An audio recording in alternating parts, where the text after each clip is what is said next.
Hello, greetings, greetings, greetings.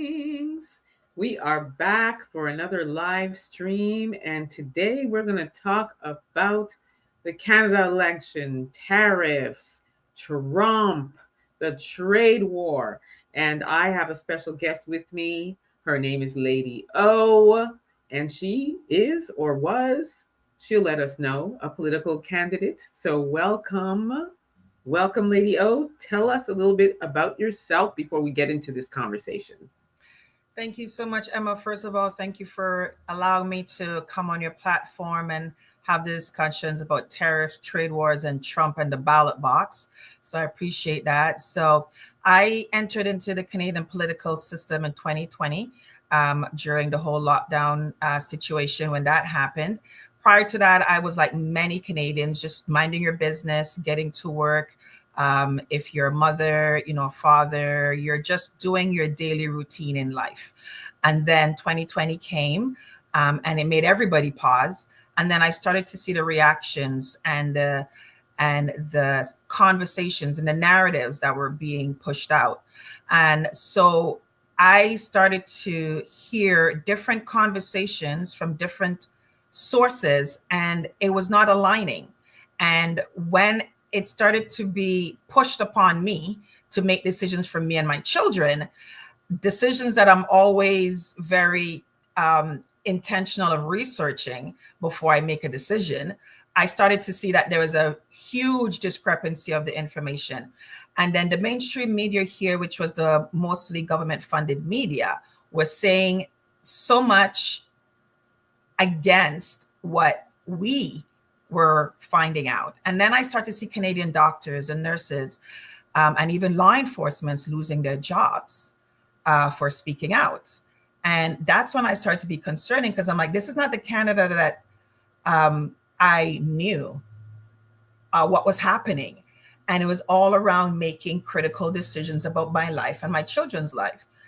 So that is when I started to be more intentional about listening into the politics. And then Justin Trudeau at that time, the conversations and the things he was saying and the names he was calling Canadians, which I guess I would have been one of them. So he was calling me a misogynist. I'm a woman. He was calling me a racist. He was calling me a white supremacist. He was calling me all these words because he was saying I was a part of the group that he was saying people had to tolerate. And I found that very offensive. And then I found a lot of like-minded Canadians who were also offended that the freedom of critical thinking was now being attacked. And then I started to get myself exposed to the Canadian. It's so funny now that everything is made in Canada and Canada first, but I'm like, what happened to Canada first when we were getting all our information from south of the border?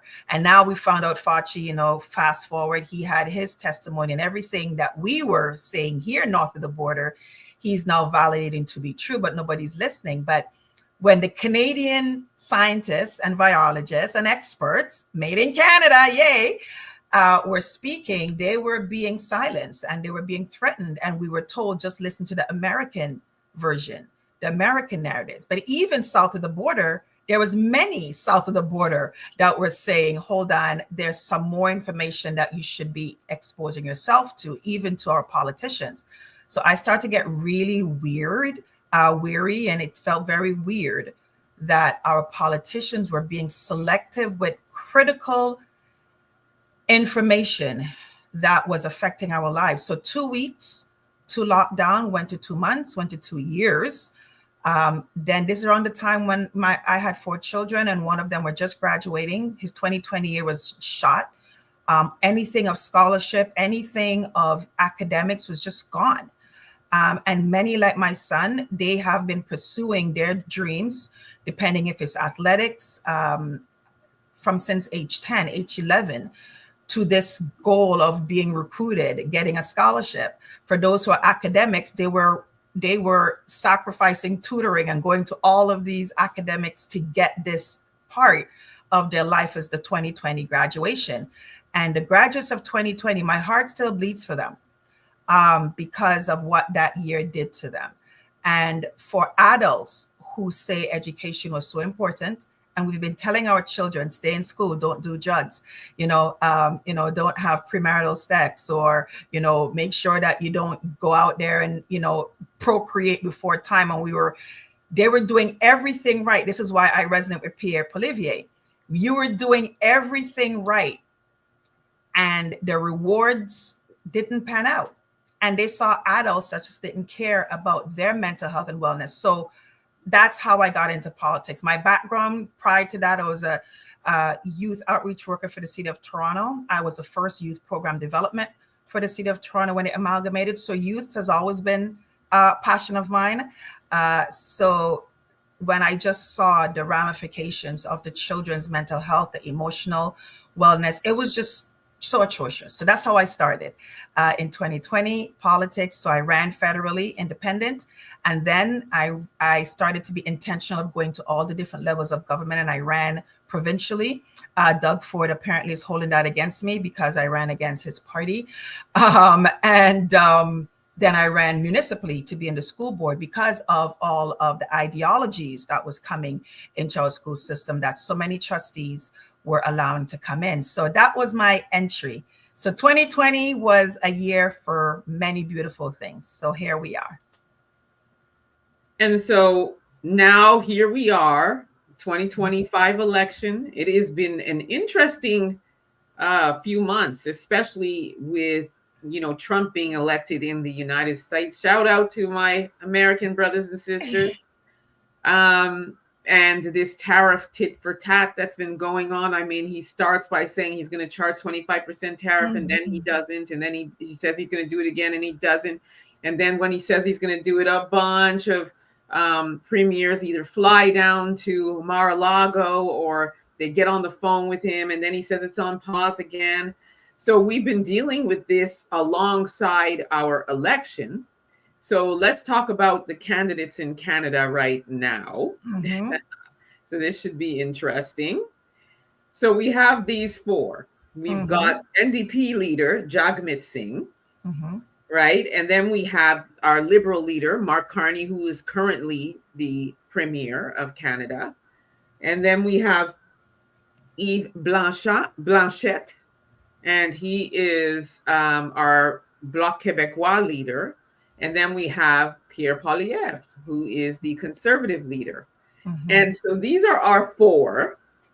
And tell me, what is Jagmeet Singh offering us? And then we'll go from left to right. So what do we have that Jagmeet Singh is offering? And yes, Miss Skilled Gamer, I cannot stand Ford either. Oh, I know you and I, Emma, we said we're going to do a live on Ford, but he's lucky because we were supposed to do a live during the Ontario election, but both of our lives got so busy. He missed us coming at him, but he's going to be on our radar soon. But yes, I agree with that comment. But I don't want to say I can't stand him. It's just, the policies and stuff I'm not crazy about. So before I don't want to, yes, I don't want to sound like, him as a person, no problem with. But, when we have these politicians, we're not always going to agree with the things that they're doing or, things that they're implementing. So that's what I mean. For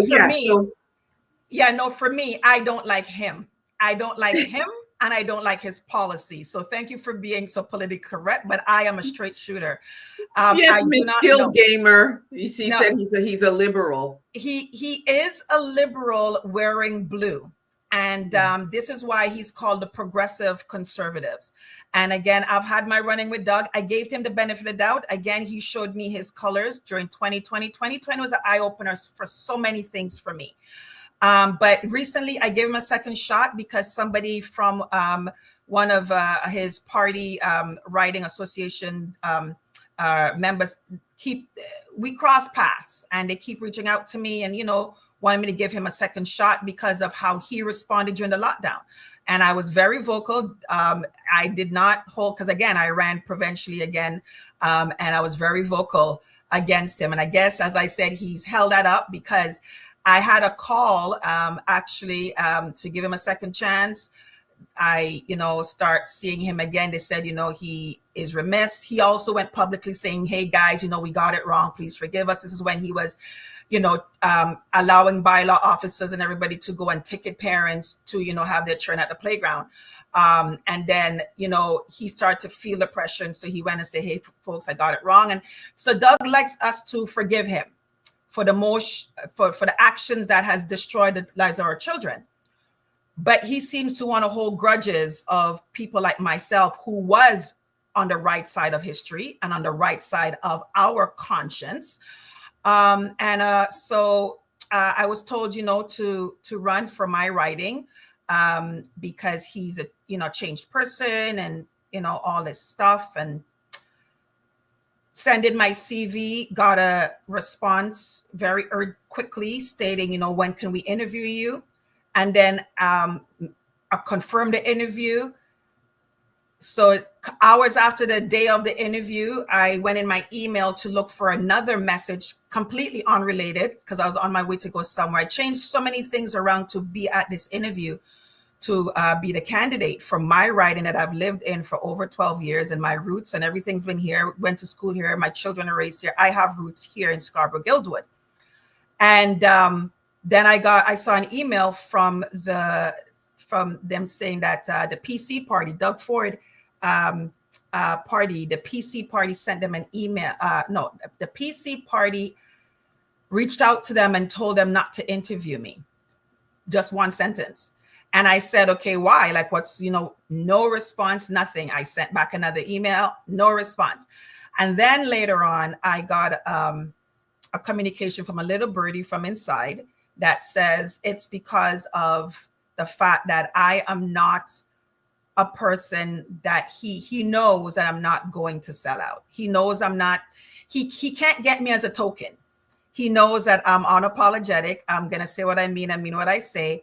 And he does not want true men and women there that are going to stand on values. He doesn't want anybody that's going to rub his agenda the wrong way.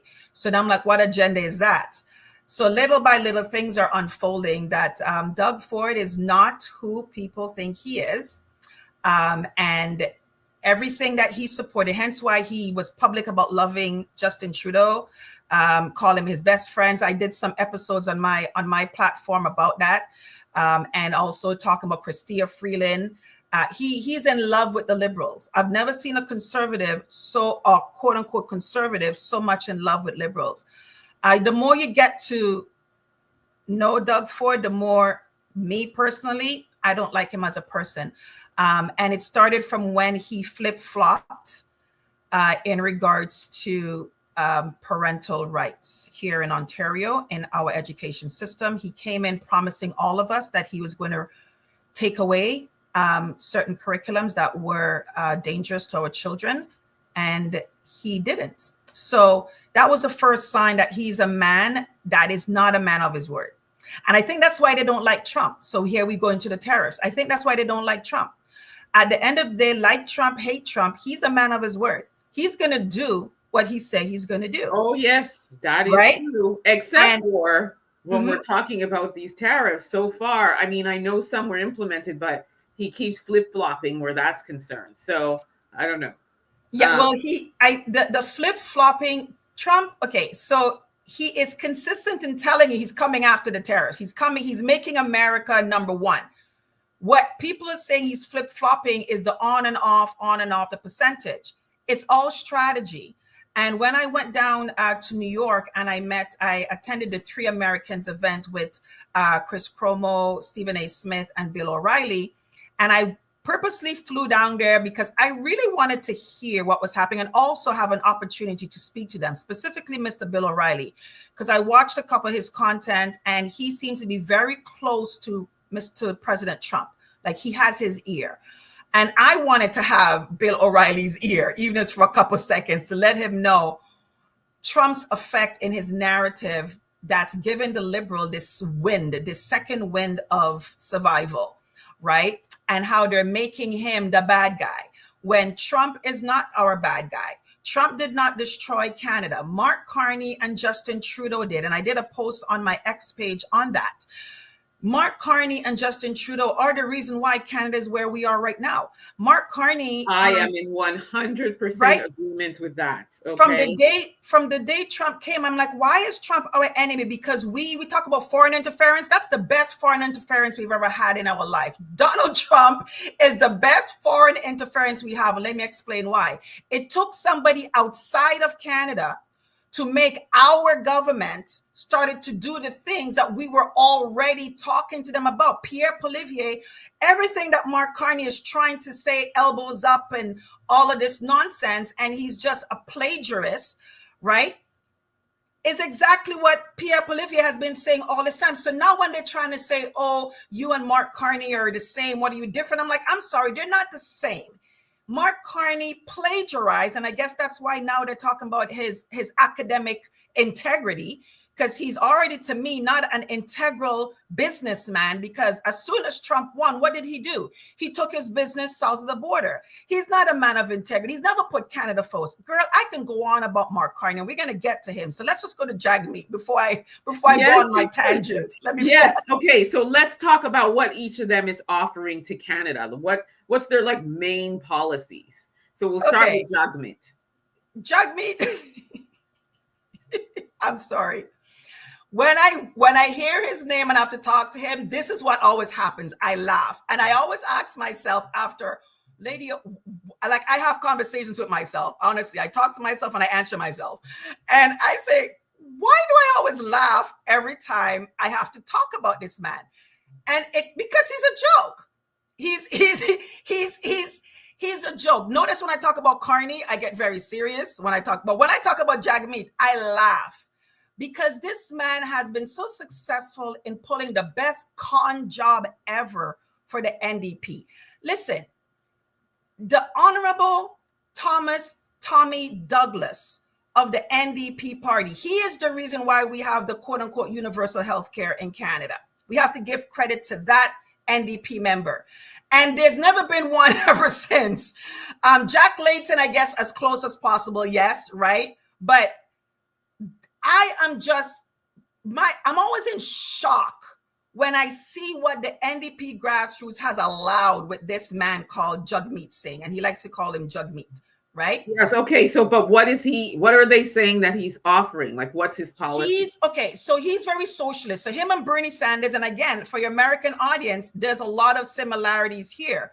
So the NDP and Bernie Sanders and I guess your AOC south of the border, they are very much aligned. So much so that on Jagmeet's page, he's done a lot of live streams with Bernie Sanders.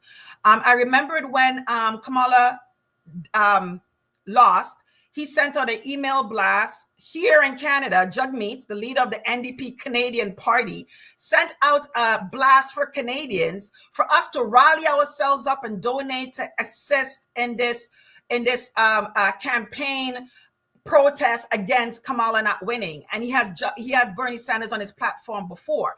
So he's a socialist. So if you think about Jagmeet, just think about Bernie Sanders and AOC. That is who Jagmeet is to Canada. Okay. And he is still trying to ride the imagery, and I say imagery, of being caring about Canadian, the social fabric. So, dental care, right, for Canadians, and the daycare, and making things more quote unquote affordable. However, he was the one that made our economy the way it is because he aligned himself with Justin Trudeau for the past years of keeping him in power. So the reason why I laugh whenever I hear about Jagmeet is that he's a joke, because he is an enabler. He is the one who enabled the destruction of the Canadian economy so that we are where we are. And now we have to now fight and try to climb out of this deep pit that Jagmeet Singh and Justin Trudeau put us in. So his platform is offering a lot of social benefits, okay? But let me tell you, I have nothing wrong with social benefits. The thing about social benefits that I have an issue is that, to me, especially in our melanated community, it perpetuates the fact of keeping you always in a state of needing the government, okay? So I went through the stages. People think that I don't know what I'm talking about because sometimes people see my lifestyle or they hear what and like, oh, and I'm like, no. I started off being on geared to income. I benefited from geared to income on co-ops and also for subsidy for daycare, but I did not stay there. I did not stay there. It was to help you get yourself up and out.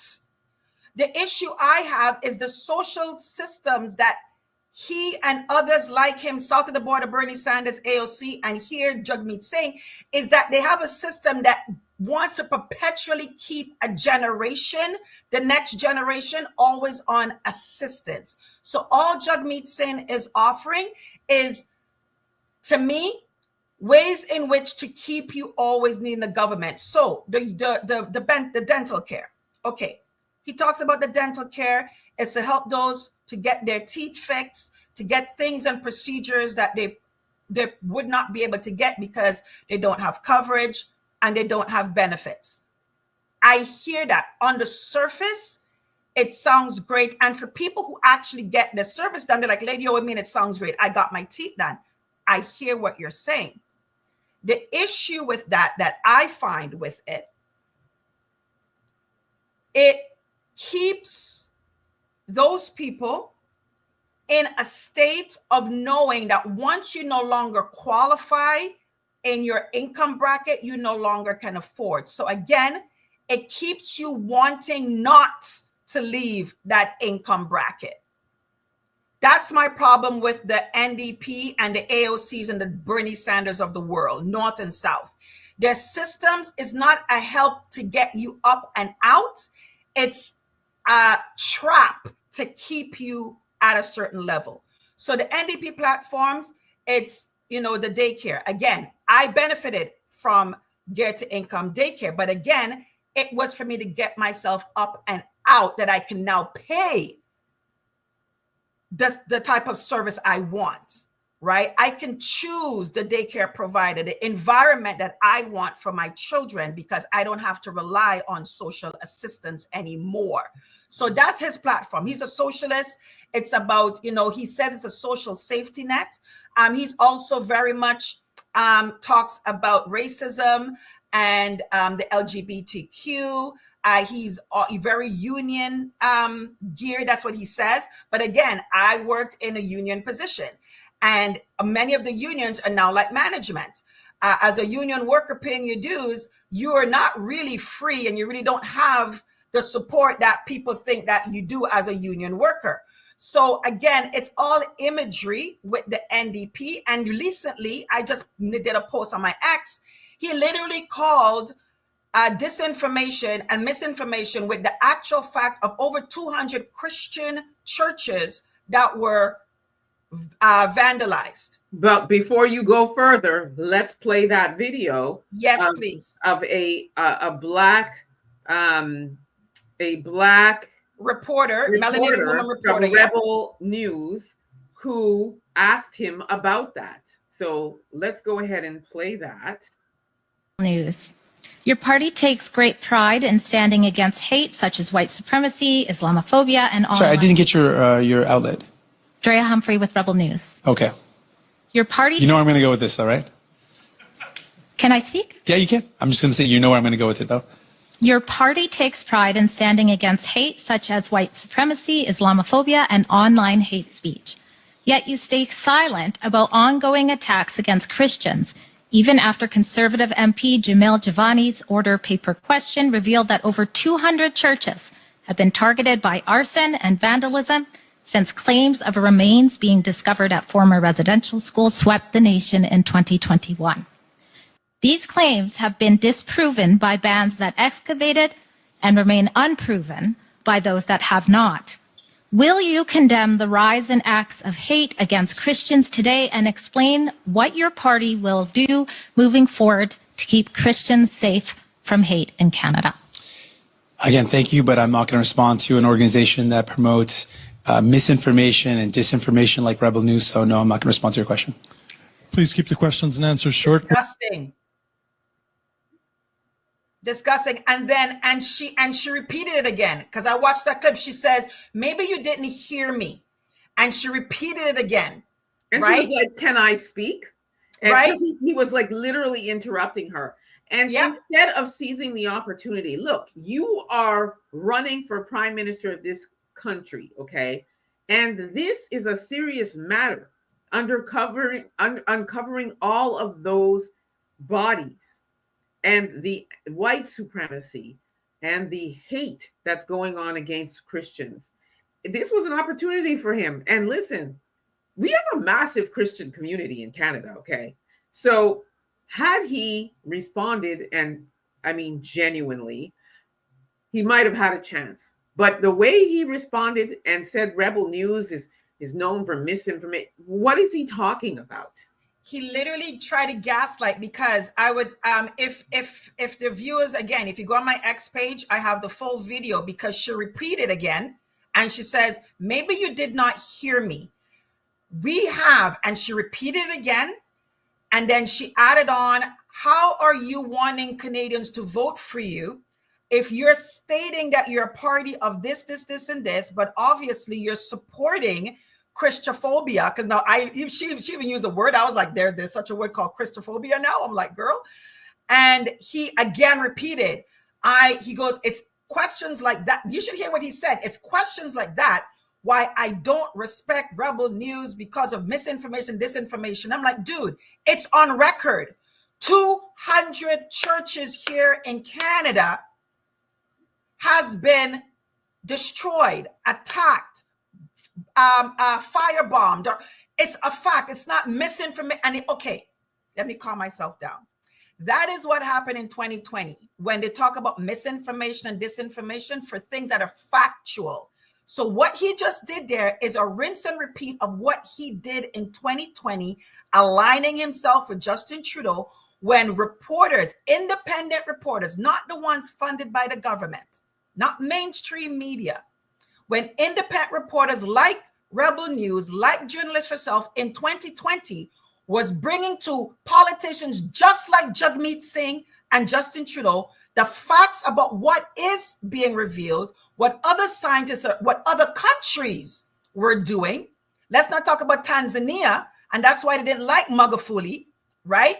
When we were bringing information about what the African countries were also, how they were responding to the pandemic and the remedies that were being successful, they call it disinformation and misinformation.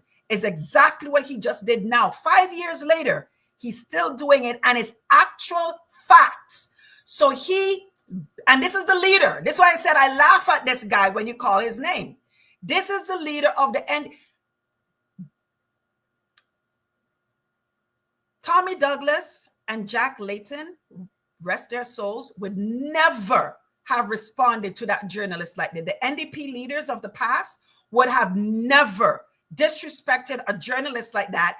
And the topic, he is saying, I'm not going to answer you because you're with Rebel News. Forget about your facts. It's a qualified statement. Forget about this is about, oh no, I'm just going to dismiss you. This is the disgusting attitude of the elitists. So Jagmeet Singh is a joke to me, that he is a leader of any party. Just that clip alone, and the continuation of the clip, because a little bit longer, of how much more disrespectful he got with that sister, that journalist. I was like, and here you are, but he's the one that want to talk about the rights of his people. Oh, girl, he is a walking hypocrite. Hence what I said. I am beside myself that the NDP members have actually allowed this joker to become the leader of their party, so much so that they have no seats. I don't even know what he's going to be at the end of this election, but he didn't care about the party. And this is why I said I don't feel sorry for the NDP, because he was always in it for his pension. He needed to achieve a certain amount of years to be qualified for a full pension, and they allowed him to stay. People might not like conservatives and the party all the while, but the one thing I respected about them, they got rid of Erin O'Toole during the lockdown when they said Erin O'Toole was not representing the party. And within that time, they got rid of they didn't wait like the Liberal Party getting rid of Justin Trudeau because the polls say. Jagmeet Singh people kept in him because they have no spine. The Conservatives Party didn't wait for polls. They went on principles. They didn't like what Erin O'Toole was doing, saying, and acting. And in the midst of the lockdown, they got rid of him. You can say all you want. I look at people's actions. And this is why I say, Canadians that is thinking Carney is going to be some better version, he is worse. And when we get to him, I'll explain why he's worse. Yeah, we have to get through them real quick. But just before we do that, Miss Skill Gamer says, I believe those churches were burned down via NGOs connected to the government itself. Wow, that's an interesting theory. But yes, let us get back. And she said, O'Toole is another red Tory. Yes. See, your audience is fully aware. They know. Yep. Okay, so let us go back to these four. Okay, so real quick, we're gonna go with Carney. So he is the leader, the Liberal leader, Mark Carney. So what is he offering real quick, and then we'll get across to Yves Francois Blanchette. Yeah, so Mark Carney, he's a copycat. He has been plagiarizing all the conservative platforms and trying to wrap it with a red bow. And for some reason, Liberals are eating this up. But funny enough, the Liberals that I'm speaking with, they were already going to vote. Even if it was Justin Trudeau, they were still going to vote. I'm kind of shocked that I'm hearing some conservatives are saying, oh, they're voting for Carney for country. I'm like, if it's for country, you definitely should not be voting for Carney. But then again, these are the same conservatives that like Doug Ford, that see Doug Ford as a conservative. So again, when I look at their conservatism and the way that they make their choice, I'm like, well, yeah, I could understand why you would go for Carney because you were gonna go for Doug. So Carney, he's literally rinsing and repeating and trying to rewrap. He's talking about cutting taxes for the middle class. I'm sorry. So I'm just reading you his platform, cutting taxes for the middle class. You and Chrystia Freeland, the former Minister of Finance, who's actually the mother of his godson. So again, I don't know. They're talking about he's an outsider. He's not an outsider. He's been the financial advisor for the same failed Liberal Party all these years. So Canada's economy is as a result of his advice because he was on the books as the financial advisor for Justin Trudeau, the Liberal Party, and Chrystia Freeland. Chrystia Freeland is the mother of his godson. Mark Carney is not an outsider. And Chrystia Freeland did an interview, a speech where she actually admitted that what they're doing is to hollow out the middle class of the Americas. She did this speech about 9 years ago. Again, it's on my platform where I did a feedback on this speech. So what they're doing right now, they're hollowing out the middle class. It was intentional, ladies and gentlemen. And they said it's for the Americas.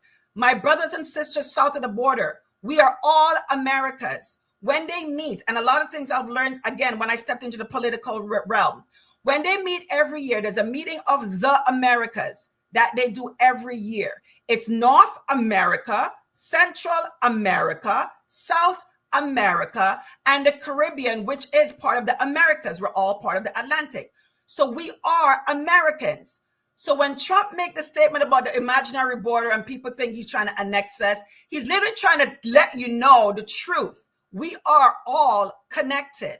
Okay, now, so when Chrystia Freeland did her speech of the hollowing out of the American middle class, she actually said that there are many middle class Americans who are earning too much. She did this speech 9 years ago, and she laid out the plan to hollow us out and to bring in the Chinese and the Indians because they need to raise their middle class. So the influx of immigration through the Trudeau government that Carney is now a part of, This is why, ladies and gentlemen, we had the influx of the illegal aliens. Again, south of the border, this is why Biden did it.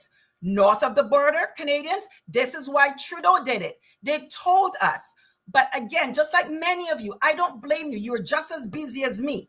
So you didn't hear these speeches, but it's on record. She did a full interview about it.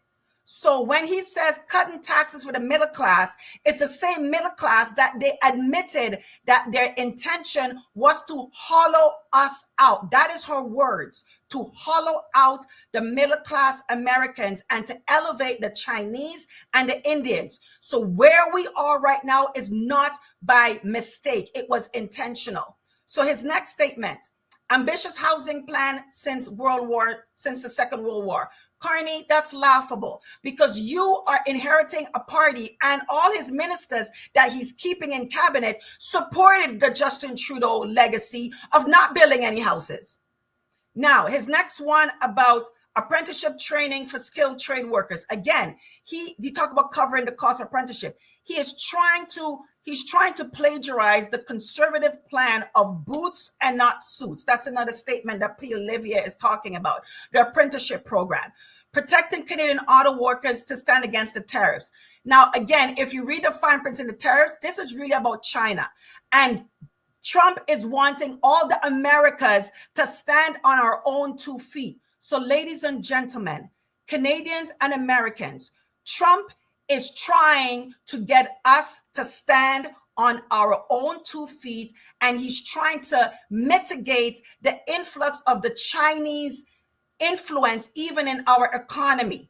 Okay, now they talk about his next platform is to rebuild, reinvest, and rearm Canadian forces. The Canadian forces that the Liberal Party intentionally did not invest in, intentionally allowed America, our cousins south of the border, to protect us. And Trump said, no more. I'm not doing that. Stand on your own 2 feet. Again, Polivier was saying this for years. The Canadian Armed Forces, the veterans were saying this for years. And Justin Trudeau, his cabinet, which is the same identical cabinet that Mark Carney put back in place, are the same ones that did not invest in our armed forces and didn't give about our veterans. And by the way, the veterans, it's the same veterans during the lockdown that the Liberal Party made medical assistance in dying to be offered to our veterans because of the cost of living, because of the lockdown was so bad. These people are jokes. Now we talk about the infrastructure and he's talking about building safer communities against crime. Which crime? The catch and release crime bill that the Justin Trudeau Liberal Party has sponsored and has encouraged. This is what he's talking about he's going to do. And then talking about strengthening Canada, the CBC and their national identity. CBC, Radio Canada, needs to be defunded. I am happy that Polivier is saying he's getting rid of the CBC. He's going to keep Radio Canada, which is the French version. Get rid of the CBC. They are the media propaganda arm of the Liberal Party. And we've known that. Again, COVID, the lockdown showed us this. And they are doing everything possible to keep the Liberals in because they know when the Liberal goes, so do they. And they need to go because they are guilty of Canadians and our economy being the way it is. You know why? Because they have lied to the Canadians about what is happening and they continue to lie. So as a result of their media coverage, I can't blame Canadians for thinking what they think because of what the CBC continues to lie to them about. So really, that is really the crux of the Liberal Party. He's talking about a stronger agriculture sector. Up until now, Mark Carney has not talked about the 100% tariffs that China has done on the Canadian canola industry. They're talking about Trump's tariffs for the auto sector, which is the Ontario bread and butter. But up until now, we've not heard Mark Carney said a peep about China's 100% tariff that they hit us with already for canola, which is the bread and butter for like Alberta, Saskatchewan, our prairies.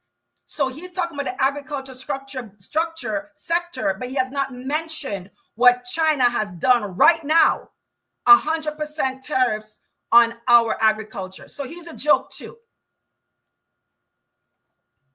What about okay, so that was really useful information. Um let's move over to the Bloc Québécois leader, Yves-François Blanchet. Honestly, no, this laugh isn't like the jug meat laugh. This No, laugh, this is a friendlier laugh. this is a friendlier laugh. Honestly, I think Canada will be good with him being the official opposition and Polivier being the majority. Because honestly, I can't blame him for wanting to keep the French identity and also what is good for Quebec. And if it was up to Pierre and Bloc Québécois, we would have already had a change in government a long time ago. But Jagmeet Singh has been the one enabling the Justin Trudeau party to keep themselves in power because the Trudeau government was a minority and they needed help. So they needed Jagmeet, and Jagmeet said, yes, I will come together with you and I will keep you in power. That is why we are where we are right now. So I like him. And the reason why I like him is because my children are, they're in the French immersion program since they've been 5 years old. And, French is our official language. Pierre is very versed on French too, but I like him because he brings a sense of, there's something about him that I like. He's very likable. So his platforms, again, he's very much common sense, just like Pierre. The only thing I have an issue with is when we talk about the pipelines and it going through Quebec, he's not wanting that. But again, to me, this is where I see he's allowing that to be in the way that is going to be in the best interest for Quebec, which is going to be in the best interest for all. That's the only thing I have my issue with him is that he doesn't want the pipelines running all the way through. He's still stuck on the sovereignty of Quebec, which I can't be mad at. We got to keep, they have to keep that identity. I get it. However, he is getting in the way of Quebecois and Canadians really becoming the economic force that we can. So his platforms are very much in line with Quebec and their sovereignty and what is best. And actually, I have to give his minister is one of the ones that actually was speaking a lot about the bail reforms. I believe it was in regards to the Justin Trudeau's issues and also talking about the inflationary stuff. So he has some good ministers. And so I like him. I like his platform. I like what he represents. I just wish he can really take a step back and see it's in the best interest for the pipelines to go through Quebec because it does assist and it would help Quebec in the long run. All right. Last but certainly not least, and I will say my first choice. Yes. Pierre Poilievre. Pierre Poilievre, listen, when he came through because of the leadership race when they got rid of Erin O'Toole during the whole pandemic issue and how Erin was responding. I have to admit, he was not my choice. I liked him, but it was between Dr. Leslie Lewis, which I really liked. I like Leslie Lewis too. I do. Right? Yes. And also Scott Atkinson. I believe Atkinson or Atkinson. Forgive me if I pronounce his last name wrong.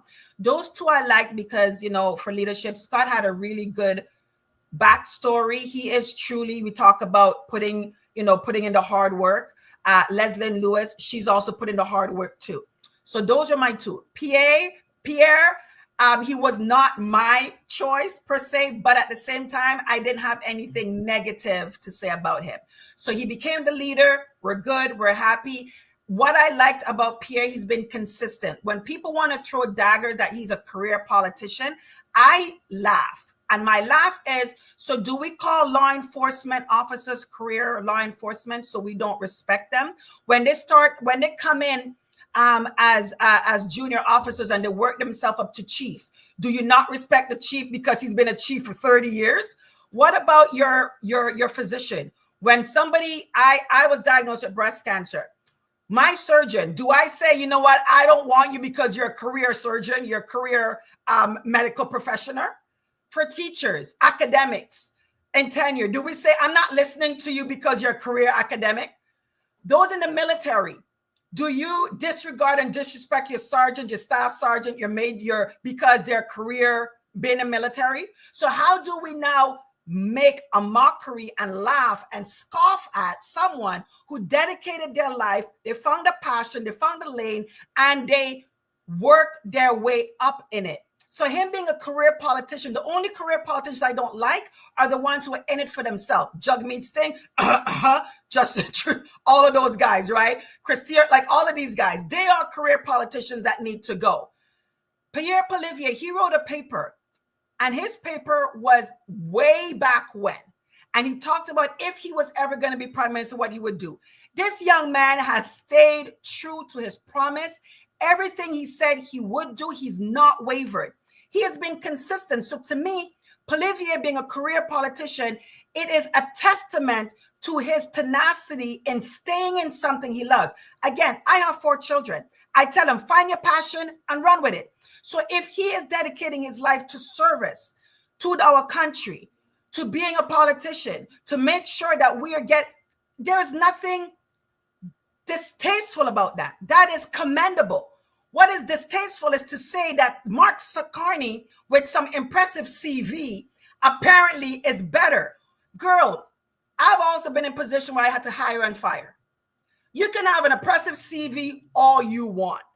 At the end of the day, there's something we call references. Give me your references. Let me talk to the people on the CV. And the CV that Mark Carney had, I heard an interview from the UK Prime Minister that said he destroyed the economy being the advisor for the Bank of UK. This CV that they're talking about, look at the fruits of the CV. Then he wanted to take credit saying how his CV helped Canada. I'm so happy that we had people that said, I'm sorry, you helped Canada do what? You mean sink into the abyss that we're in because you were the financial advisor? So he could have an impressive CV, but you back the CV up by asking for references. And we are looking at your references by watching the fruits of your CV. And that CV needs to go in the trash because there is nothing of value. The only thing of value is the paper that it's on. And he probably has some high gloss paper. So that's the only value is the CV, is the paper that it's on. But the quality of that CV, we talk about the integrity of a leader. Him and his wife, they're hanging around Ghislaine Maxwell, Jeffrey Epstein. These are the people that you, as a leader, you're choosing to hang around. This is the quality of your character. When Trump won, you took your American company or Canadian company and went to America. My brothers and sisters, not mad at you, but at the end of the day, Trump is not gonna do that. This is why Trump said he prefers to work with a liberal. The liberals are a pushover. Trump already saw this, man. He's not loyal to Canada. Trump will never take his American company and send it to China, send it to Canada, send it to the Philippines. Trump will never do that. That's why Trump sees people like Carney as sellouts and they're weak. And he can definitely deal with them.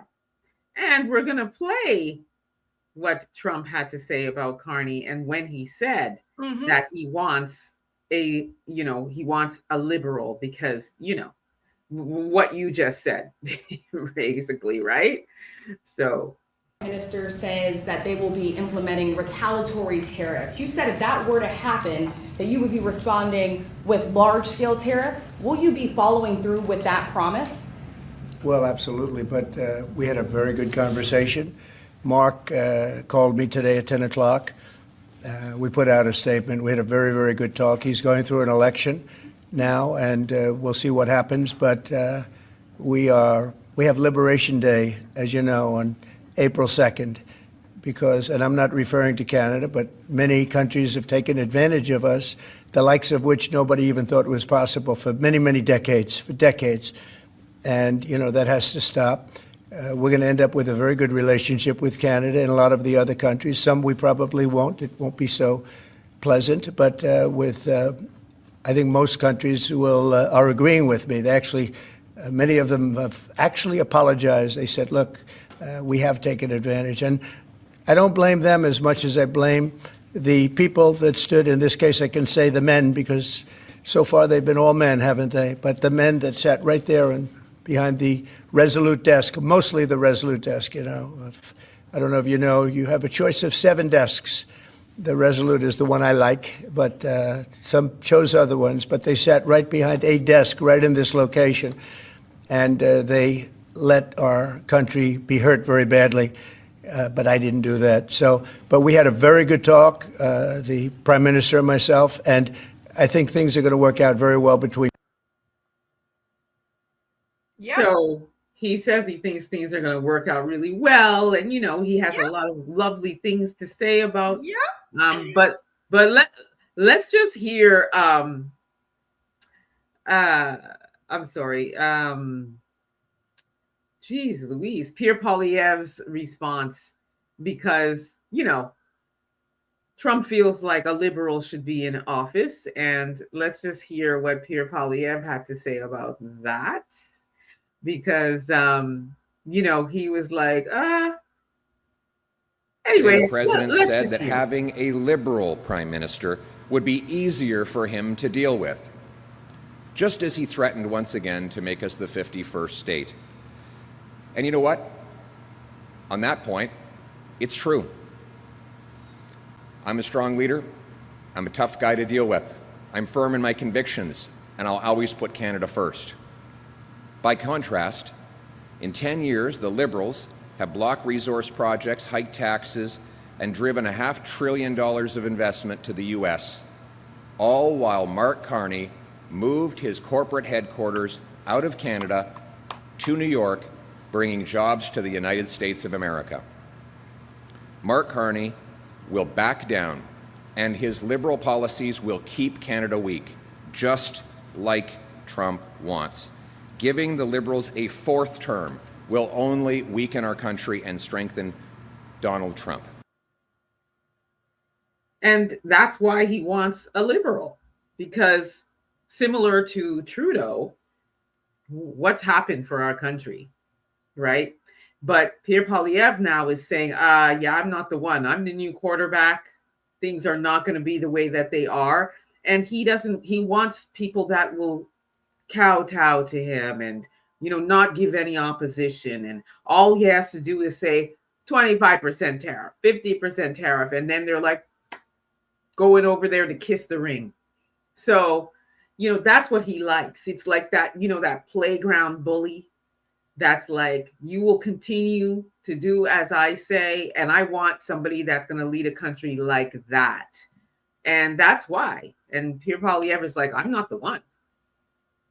Yeah, Bill O'Reilly spoke when I was at the Three Americans event, and Bill O'Reilly stated that Trump is going to say nice things to whoever that's gonna give him what he wants, right? And that's why he's saying the nice things with Mark. Poilievre has stated that when he becomes prime minister, and I really hope Canadians smarten up, I swear, because listen, you guys, Mark Carney is going to invest in the things that he knows Donald Trump is. Listen, Mark Carney, he's an insider, and he's a person to really watch. If Canadians, I know advanced poll starts tomorrow, and this is why I wanted us to really meet today. So thank you so much for setting this up, Emma.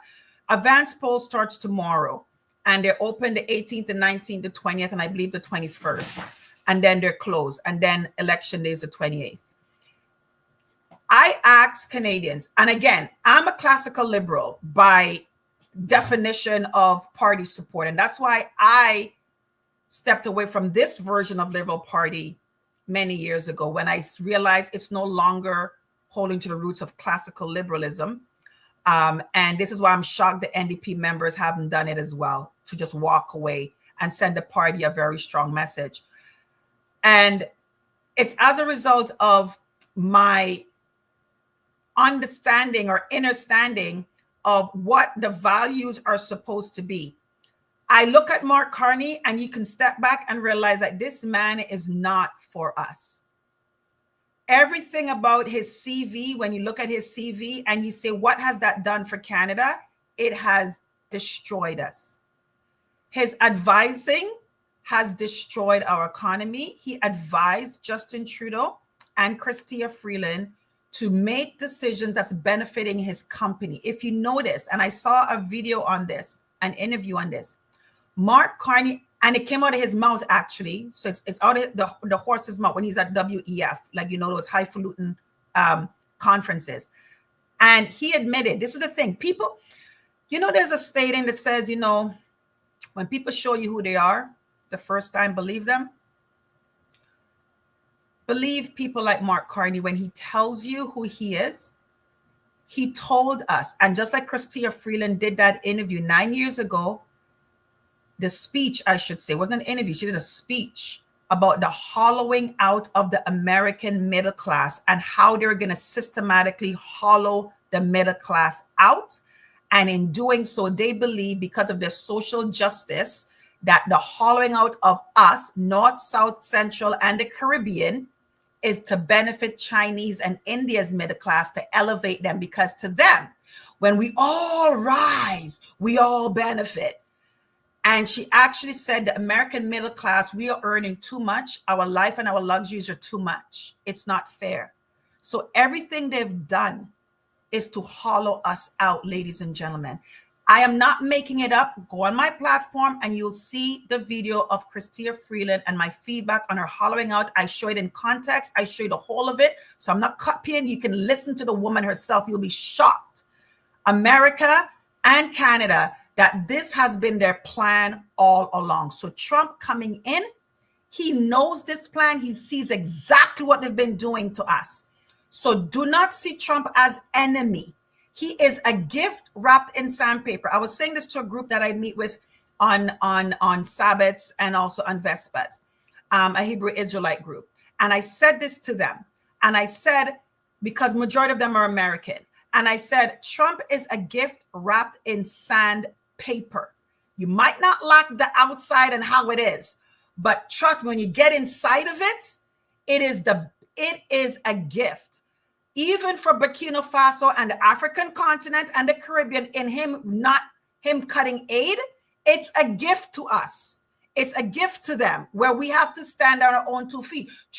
People think he's being mean. No, it's just like a parent and a child, Emma. Your child thinks you're the worst thing ever because you're putting your foot down and you're saying, no, we're not doing that. No, you're not going there. No, you're not sleeping over there. No, you're not hanging out. No, you're going to pull your pants up. No, you're not. And they're like, And then the world, society tells them mom and dad are bad. They're infringing on your rights. They're this, they're that. And they have no idea that society is sending them down a path of destruction, because exactly what your mother and father is trying to train you up in the way you should go is going to save your life. Trump is a gift wrapped in sandpaper, similar to that. You might not like how he says it, how he presents it, and you might think he's taking away my rights and my freedoms. No, he is setting you up to stand on your own 2 feet. So where you do not need and rely, you can fend for self. And a lot of these aids were funding a lot of terrorist group, especially talk about Burkina Faso and even in Congo. They actually had an interview with one of the members, I believe it's Congo, that said all of a sudden these aids, when they look at the timeline of how these rebels were still funded, all the stuff that they're getting, and they're coming back, and they're like, how are they coming back on the lockdown? On the lockdown economy, how are they coming back? And it's the aid. So people like Bernie Sanders, AOC, and all these diplomatic, liberal and democracy aid, they're not aiding our people, ladies and gentlemen. They're aiding our demise, and they're aiding conflict. They love it because conflict keeps them in power. So when Trump is doing his thing, sit back, leave the man, watch the man, what he's doing. Don't react. And the same thing with Polivier. Polivier is saying things, people are like, oh, he's cutting this, he's cutting that. Polivier has a sound platform. And Polivier's platform has been a stellar platform in regards to the things that he is wanting. He's wanting to cut income tax debt by 15% to save families nearly over $2,000. He wants to lock up the worst criminals for life, which Justin Trudeau catch and release, lets them out. He wants to lower taxes for seniors, tax fairness for traveling trade workers. So workers, when they're traveling, they're going to be getting a snippet. They're going to be reimbursed for you having to travel from province to province as a trade. He's going to axe the tax for real. People talk about, oh, Carney got rid of the tax. He didn't get rid of the tax. He suspended it. Think about it. Oh my God, Canadians, ask yourself. This man did it when Parliament was prorogued, meaning there was no Parliament. How can you axe and get rid of a law and there's been no Parliament? Even common sense would help you see that that does not make sense. It's not gone, ladies and gentlemen. And on the flip side, I like to play both sides.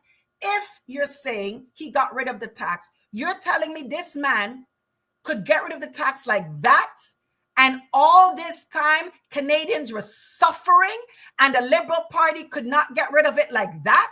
The same cabinet ministers he has around him, you're going to tell me they couldn't have gotten rid of like that without needing Polivier, Jagmeet Singh, and the Bloc? They could have got rid of it themselves?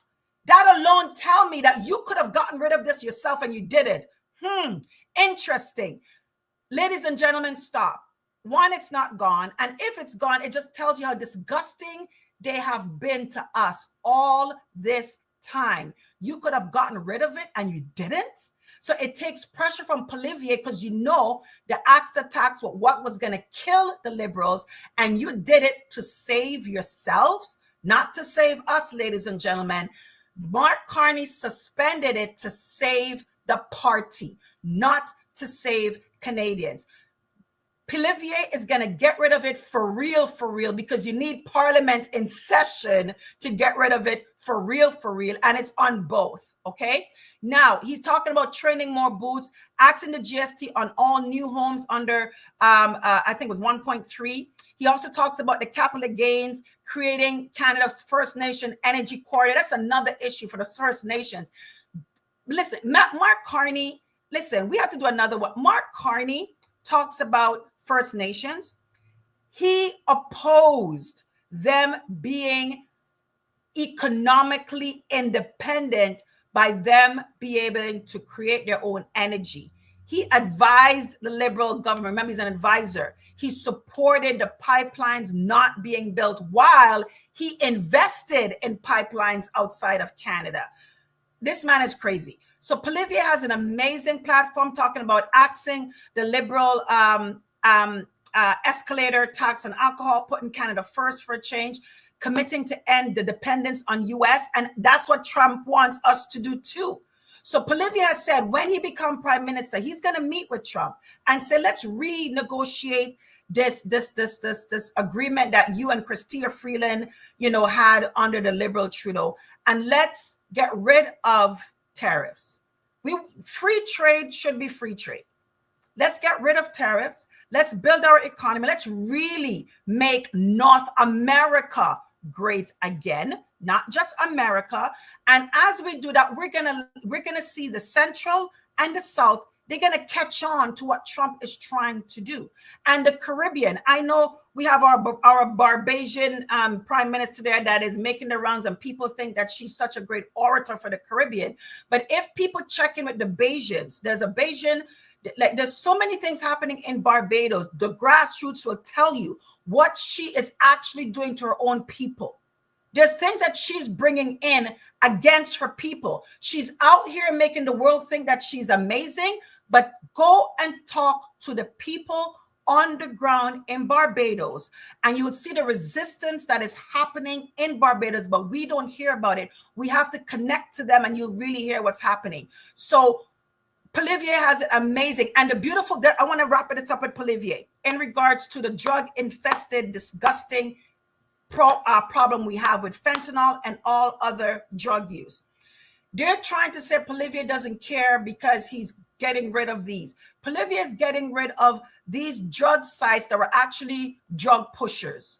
They were drug dealers. They were keeping people hooked. They were keeping people dependent. Again, like the NDP socialist issue. They were not making them become clean. He is getting rid of these sites that are keeping people dependent on the drug and creating Plus the legalization of it. Exactly. Yeah, he's getting rid of that because that has turned, like, even the province of BC, for example, to an absolute dumpster fire. So that's what he's saying he wants to get rid of, right? Sorry to cut you, but No. we've got some questions here that I wanted to cut to, and then we can wrap that up. But Carlos Morgan wants to know, what is classic liberalism? So classic liberalism, it's the roots of not the progressive version of what we have right now, right? It's really coming back to the grassroots of what it was, of being liberal, right? Minding your business, staying in your lane, right? Don't tell me what to do with my body. Don't tell me what to do as a parent. Don't force me to teach my children ideologies that I don't agree with, right? We respect the rule of law and equality to law, meaning that we are supposed to treat everybody the same, under the same bar, the same metric. So this is why originally liberals were being seen as socialists, like the Bernie Sanders people. No, we're not that extreme, right? We believe in the fact. So again, when we have law enforcement officers that are abusing their authority and their power because of blatant racism, we're going to call it out. We're not going to hide behind it, because there's supposed to be equality in law, right? There's not supposed to be a color of law. Law is not supposed to be colored. It's supposed to be equal, right?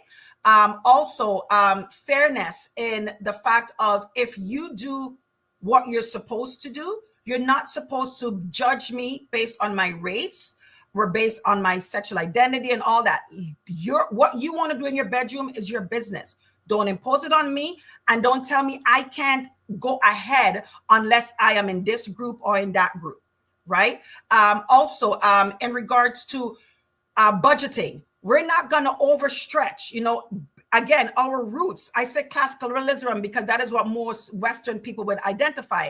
But really and truly, it's conservatism, classical liberalism. It's back to our African roots of, we don't hang our hat higher than we could reach it. We don't spend more than we can afford. We know how to stretch a dollar and make it work, and we save up. Right? We live within our means, and we mean to live even more, and we want to better ourselves. It also means, in regards to the justice, I already talked about that, keeping up, giving us the independence to make our own choice and what we want to do. Small government, again, classical liberalism, small government. Government is not supposed to be in everything. You don't tell me what to do. Tell me where to go. Let's leave me alone. You're here to collect taxes, and taxes, again, was for during the wartime. We're not even supposed to be continuing taxes, but that's a different conversation. But you collect my tax, and my tax is supposed to be going to what we all agree on: roads, waste management, clean water, military. It's not supposed to be going into ideologies and things that's against what I'm doing, but you're telling me I have to. My tax money has to go to that. No, I'm sorry. We didn't sign up for that. So we're supposed to also care about those less fortunate. So that's why I said I am not against benefits, because I benefited from Get to income and subsidies for childcare, but it's supposed to give you a hand up, not keep you. So yes, we do still care for those that's less fortunate. We still have a social structure. We still have a social net to protect those that is not as fortunate. But big government, we do not support big government. Government being in everything, watching everything, minding our business, telling us what to do, where to go, how to do, what to put in our body, what to bring our children, what we can't and cannot say. Again, freedom of speech. Classical liberals, we're like freedom of speech is freedom of speech. We're going to agree to disagree, but I'm not going to come and fire you. I'm not going to try to cancel you. I'm not trying to come after your job. I'm not going to try to now tell you what you can and cannot preach on pulpits, or what you can and cannot say. I'm not going to tell you who you can and cannot marry. I'm not going to tell you you have to go against your conscience. Like classical liberalism says, stay in your lane, mind your business. Government is small. Do not put me in debt, because I don't put my household in debt, right? So we are there to help the less fortunate, but we're not there to keep them less fortunate. We're there to help them, right? And we know, and there are some people that are not able to. We get that. We are also there to protect those, but we're not there to make that the majority by keeping and enabling people in a disabled state. As well as I talk about equality, rights. Again, people want to get at me, but I am pro-life and I am pro-choice. Classical liberalism is saying you choose. Again, I was on both sides of those. I remember being pregnant with my second child and being pressured to, I don't know, depending on censorship with YouTube, can I say the A word, the word? Well, we know what it is. So okay, all right. you were pressured to terminate. To terminate, right. I was pressured to terminate, right? And it was by the coach of my fiance who actually called me and pressured me to terminate my pregnancy because it's going to be too much, pressure on, my fiance at that time. And I'm like, what? And then he bragged about how many athletes, female athletes in the States. So again, you mothers and fathers that send your children south to the border for athletic scholarships, many female athletes who aren't alive because of, whatever. And I was like, I'm sorry. I'm like, no, I'm not going to go down that road. However, me making that choice because of my convictions, I am not going to take that away from someone else if they want to make that choice. What I would say is, how about we create a society where we eliminate that from happening, where young women and young men are in a position where they now have a life that they're not ready for? How about we create a society that encourages and supports? So for those that says they're pro-life, are you providing resources for that mother after they gave birth? Are you there to help her to continue her education? Because again, when I decided to keep the children, my own family members didn't want to give me the support to help in the quote unquote babysitting so I can continue my schooling. Right? So life became very difficult. And this is where some are pressured because they say life is difficult because there's no support. So if you want me to be pro-life, are you giving me the resources? Are you giving young women the resources? Are you giving young fathers the resources for them to say, I am going to keep this life because I have resources? People will say, but resources mean that you're going to condone it. Well, then keep your mouth shut when they say they don't want to then. So you can't have it both ways. You can't say you're not going to provide them the ability to keep the child and further their life and assist them, but then you're telling them not to end the pregnancy. Like, you can't have it both ways. So classical liberalism, we're also a believer of you make the choice that is best for you. What I say is that we create a network, a support system that supports both choices. And let's invest in a society where we have less of those situations where a young woman or a young man has a pregnancy that they're not ready for. How about we invest in that? So I hope I answer his question. Yeah, you did. So essentially, it's like giving people a freedom of choice like God gave us. Yep, basically. Let me just wrap that up and summarize it. But I know not everybody believe in Yahweh. So as a result of that, I had to give the politically, long-ended definition. Fair. Well, Carlos is responding, saying all that you're saying as classic liberalism is definitely not what liberalism is today. Liberalism has gone to the extreme left, like conservatism has gone to the extreme right. progressive conservatives is also going to the street And left. that's what Miss Skill Gamer said. What we have today, Carlos, is progressive liberalism. Okay, see, I'm not even looking at the chat and I could answer it. That's exactly what we have, my brother Carlos. Exactly. And she Miss Skill Gamer also said, and the psycho in government should get rid of MAID. Yes. Oh, girl, I did a video on that. And girl, listen, whoo. You guys need to start subscribing to Lady O's channel. I just started. Like, I think I have like 38 subscribers or 32 subscribers. You've got a lot to say. You guys need to subscribe. Run over to it. The season mirror work begins. Yeah, so it's CW Lady O, so Conversation with Lady O. So the handle for my pages is C for conversation, W for with, and then Lady O. So CW Lady O, and you'll find me there. And I believe you tagged me in the description of the live. But yeah, I did a thing on Made. Listen. I have a colleague, a classmate, because I'm also in Tyndale. I'm doing my master's of divinity. I finished my undergrad, my BA in religious education, specifically because I need to know what's really up in there. Since I was a little girl, I always said, these people know something we don't know. And the more I'm in it, the more I am very convinced that there's a lot that they have known. This is on my face. A lot that they've known that they've not told us. So I'm now pursuing my Master's of Divinity. And in that class, there is a classmate in one of my courses in the grief, death, and dying courses. And she talked about MAID and the fact that she spoke up against it. And somebody in the audience sent in a letter to have her license revoked.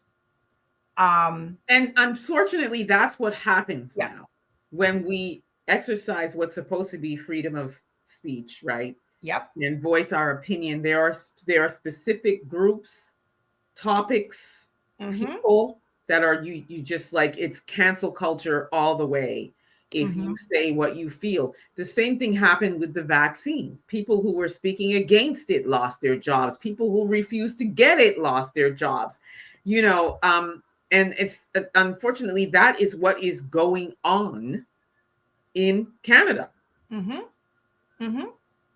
Very much so, my dear. And this is why I am a classical liberal by definition, to help in the political definition. When people say that, like in the political world, when you say that, they're able to like, okay, these are your values. For those who are new, I totally get it. I didn't know the definition until I'm like, okay, exactly what was the Liberal Party before? Because I was very much supporting my mother's and father's liberal roots, because from when we immigrate here, you try to find something quick that you belong to. So the first thing that people as immigrants, you know, you either find your religion or your political party that makes you feel like home. So the Liberal Party, for majority of immigrants, it feels like home if you voted Liberal or you voted Red back in the islands, right? So they came and they, you know, Liberals is what they joined. Also, too, they came during when Pierre Trudeau Sr. was also the prime minister. So, but I'm like, nah. I'm like, this is not it, though. I'm like, this is not our values. Like, what are you talking about? So I researched it for my brother Morgan that asked, and that's what I realized, that originally the Liberal Party was called classical liberalism, and I looked to see what it was, and I'm like, oh, that was what my mother and father was supporting. That makes sense. What this is right now, this ain't it. I'm like, what is this, right? And then I realized that there's many similarities with conservatism. This is why I had a political colleague that said to me, because I was talking about conservatism and the fact that technically melanated people, we are really conservatives in regards to what they say they are. But they think that it looks a certain way and it doesn't look like us, right? So it's hard for us to find our home politically. This is why, like, I'm registered as an independent, but I support Polivier, right? I am not, because there's other things within that I'm like, okay, that's not what, that's my cup of tea. However, when I look at the bigness of what Polivier has been consistent about before he became the leader and what he has been saying, he is bang on, right? He's bang on.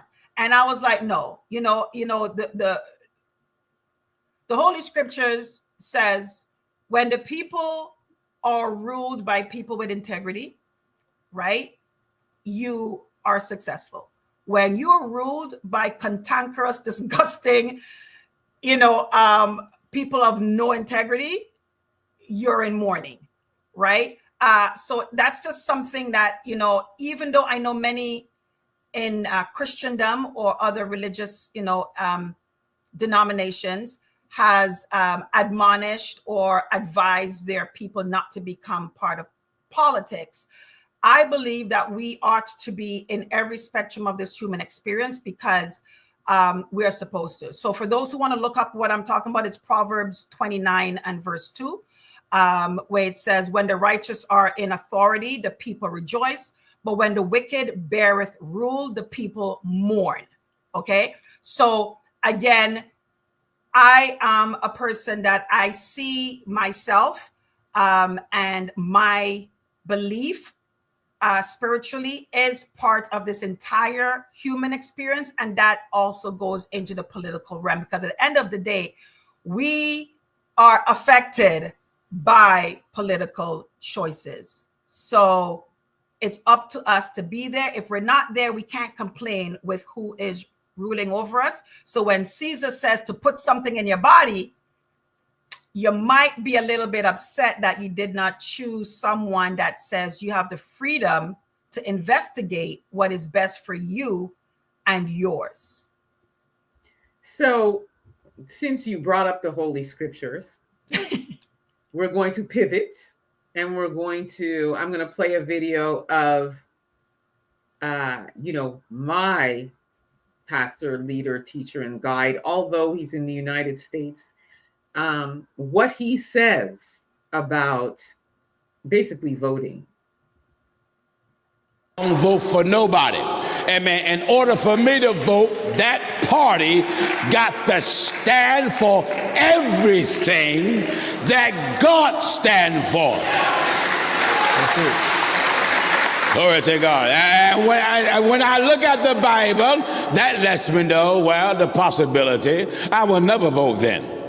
I will never vote because everything that's been in the White House and that's on its way there will represent hell, will represent wickedness, will represent unrighteousness. Thank God. And this is why I encourage the government of America, you should use the scriptures as a guideline to govern the country. If you use the scripture, you got to be a hypocrite. You're hypocritic. Anytime you will swear in politicians, put your hand on the Bible. Anytime you will get a Bible to swear in the president. Anytime you will get a Bible in the courthouse. Anytime you will have in the courthouse, in God we trust. On the American currency, in God we trust. It's all a fake. It's nothing but a smoke screen, for they don't trust God. Amen. If you trust God, you'll believe his commandments. That's it. And you'll respect his commandments so much until every law, every bill that's passed, if it contradicts God, you'll throw it out of Congress. Every law that you uphold, if it contradicts God, you'll throw it out of America. The only thing will come from the White House and from Congress. Every politician will say, what saith the Lord? What did the Lord say? How did the Lord feel? What did the Lord think? But what did the Bible say? The world cannot hate you. The world cannot hate you. Cannot hate you. But me, It hateth. Oh, they hate Jesus. Because I testify of it. Yeah. Glory to God. I said they hate Jesus. Yes, sir. And he told you the reason why they hate him. Because I testify. Because I testify of it. I testify of the world. That the works. Thereof are evil. They are. I love his content, girl.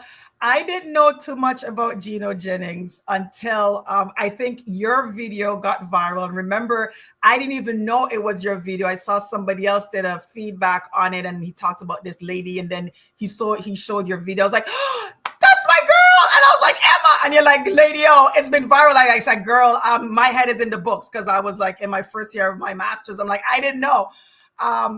My heart, listen, I have utmost respect for Gino Jennings, and I wish I wish that Gino Jennings can connect with Judah the Hebrew. That's the platform, and I know Gino Jennings is your spiritual leader. I believe that's how you leader, teacher, and guide. Okay. And you know, I have learned so much. I know we've made a little bit of a lane change, but because we were talking about the Holy Scriptures, I felt the need to bring that out. It's just another perspective on you know, these parties and versus the party of heaven, right? So and it's not a lane change. It's very much in sync, because for me, my spiritual teacher and the person that I'm now getting more information on in regards to, like, they in the group, they call them spiritual husbands for the wives that don't have a husband that is spiritual.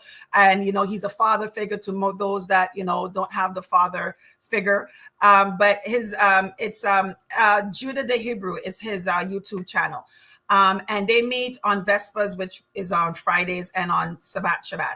And the more I'm getting to know more about the true identity of Christianity, and also about the Hebrew Israelites message and understanding, is the more I wish Gino Jennings and Elder Judah the Hebrew can meet. Because, and I watched your video actually you did with Bishop Nathaniel, right? And I was like, yeah, I was just like, listen, I wish those men could meet, because I really believe there's something powerful for our community. So everything that Pastor Gino Jennings said, I do not disagree with in regards to the state of political climate and our parties and aligning. That again, his personal statement of him not voting until you have a political party that is going to align, that is his, and I cannot take that away from him. Hence why I said I am registered as an independent, and I am voting for the conservatives, because at the end of the day, again, come back to scripture, being part of this world that we're in, we have to be the light. And anytime we choose to not occupy a space, we are telling darkness, go have at it. Okay? Now, my children are flesh and blood, and they are Canadians, and they go to Canadian schools, and they walk outside Canadian roads, and they interact with Canadian law enforcement, and they need access to Canadian healthcare. And if you understand what I'm going, right? So we are in a real world life experience. So it is, and again, when 2020 came, we saw how important it was to have someone who is of integrity. And we witnessed what our life was when we had leaders who were not in integrity. So for me, I choose to step into the political work, because I even had to pray about that, because I was like, the same thing that I had in my conviction prior is what Pastor Gina was talking about, of us not being in it. And then when you grew up in the party, you voted what your parents vote, you voted what your parents vote. And then when I start to see that this Liberal Party ain't what we're supposed to be about, that's when I came out of the Liberal Party, and I no longer became a supporter of the Liberals. Now, in saying all that, when 2020 came, Emma, I was like, no, this is what happens when we pull ourselves out and we have all these people filling in law enforcement. They're our judges, they're our teachers, they're our politicians, they're our medical staff. Now, the few that stood in integrity, they got their livelihood taken away. Could you imagine if we actually return back to this space and we return back to making sure we put people of integrity? Hence why I said Doug Ford's party, the head, called my writing and canceled my appointment, because they realized that I would be one of those. I've been very consistent in saying, I'm sorry, this is what I stand for. And I am not one that hang up my conviction to be loyal to a man, which is Doug Ford. He wants loyalty to him, not loyalty to your principles. And I've never been one to sacrifice my integrity for growth. And I have suffered tremendously because of standing up for what is right against the grain of what people are telling me I should comply to. So I respect Gino Jennings in his statement, and I totally understand where he's coming from. I believe, for me, that it is important and even more imperative that men and women like myself, we do step into these spaces, because people like Jagmeet Singh and Justin Trudeau and Mark Carney wants us to stay out. They want to run amok, right? And they want to have free reign. So it does tie in. It's not a segue. It really does tie in to the conversation about which leader, as close as possible, aligns with values that make sense to better people. Hence why Polivier is saying, I'm getting rid of these drug sites that keep people addicts, and I am going to invest in rehabilitation, result-based, not the experiment that they did in BC in making it legal, and no. Result-based in cleaning people up and getting people back into being their best versions. I support that because that's biblical as well. And there is one other thing that he said for me that also landed on me, especially as a Ghanaian living in Canada. What I would find a lot, just for example, if I had to take a taxi for some reason, right? Like I'm a consummate driver, but for whatever reason, and it would be a Ghanaian taxi driver. And we'll get to talking, one Ghanaian to the other, speaking Twi to each other. And he would say, oh, I'm a doctor, or I'm an engineer. And but let's just use a doctor. I'm a doctor. But because they came to Canada, there's that rule that your certifications have to match Canada's certifications guidelines. And as a result of that, they have to get retested, recertified, and that costs money. And so they end up having to drive a taxi, not even doing what it is that they are skilled to do. So one of the things he said, and I should have saved that, or at least had it for this live, but everybody watching, this isn't going to be the first one. This isn't going to be the last one.